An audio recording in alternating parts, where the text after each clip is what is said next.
Do you believe in God? If yes, then is it formless or not? Do you believe in any religion? कुछ दिनों पहले India के बड़े YouTuber Dhruv Rathee से किसी ने सवाल पूछा, क्या तुम किसी खुदा पर यकीन रखते हो? जिस पर उसने कुछ यूं जवाब दिया।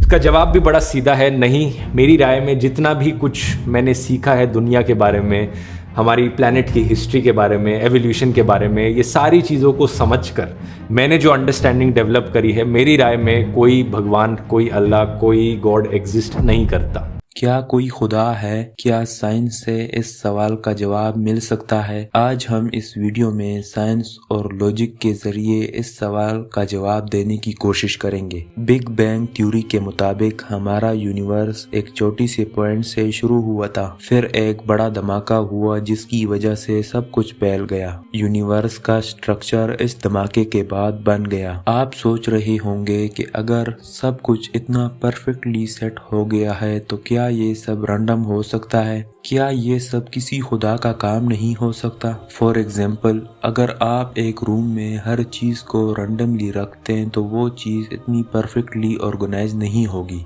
जैसे कि हमारे यूनिवर्स का सिस्टम है। यूनिवर्स का इतना ऑर्गेनाइज्ड होना एक क्रिएटर का काम हो सकता है जिसने इसको बनाया। डीएनए की कॉम्प्लेक्सिटी, हर जिंदा चीज में एक कोड होता है जो उसकी जिंदगी के फंक्शन को कंट्रोल करता है। इस कोड को हम डीएनए कहते हैं। हमारा डीएनए इतना कॉम्प्लेक्स और ऑर्गेनाइज्ड है कि अगर हम उसको देखें तो ये सिर्फ रैंडम नहीं हो सकता। डीएनए एक डिटेल इंस्ट्रक्शन मैनुअल है जो एक लिविंग ऑर्गेनिज्म को चलाता है। फॉर एग्जाम्पल, जैसे आप अपनी कार को चलाने के लिए एक मैनुअल देखते हैं, वैसे डीएनए भी हर ऑर्गेनिज्म को उसकी फंक्शन बताता है। अगर ये मैनुअल यानी डीएनए परफेक्ट है तो क्या ये रैंडम हो सकता है? क्या ये किसी क्रिएटर का काम नहीं हो सकता? हमारे यूनिवर्स में कुछ स्पेसिफिक रूल है, जैसे कि ग्रेविटी जो चीजों को नीचे गिराता है, और स्पीड ऑफ लाइट जो हमारे यूनिवर्स में सबसे तेज है। अगर ये लॉज थोड़े भी चेंज हो जाएं तो लाइफ का होना मुमकिन नहीं। अगर ये सब परफेक्टली काम कर रहे हैं तो ये किसी क्रिएटर का काम हो सकता है। अगर हम सोच कर देखें तो ये सब सिस्टम एक सुपर इंटेलिजेंट क्रिएटर का काम लगता है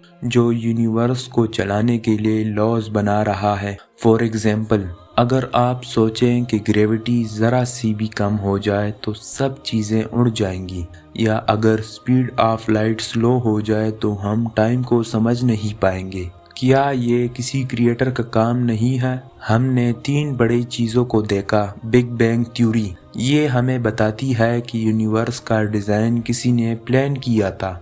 डीएनए कॉम्प्लेक्सिटी, ये हमें बताता है कि जिंदगी का सिस्टम इतना कॉम्प्लेक्स है जो किसी क्रिएटर के बगैर मुमकिन नहीं। फिजिक्स के लॉ, ये लॉज इतने परफेक्ट हैं जो जिंदगी और यूनिवर्स को कंट्रोल करते हैं। इन सब चीजों से ये समझ आता है कि यूनिवर्स और जिंदगी का इतना परफेक्ट सिस्टम किसी क्रिएटर का काम हो सकता है। ये सब हमारे लिए सबूत हैं कि इस दुनिया को बनाने वाला क्रिएटर मौजूद है।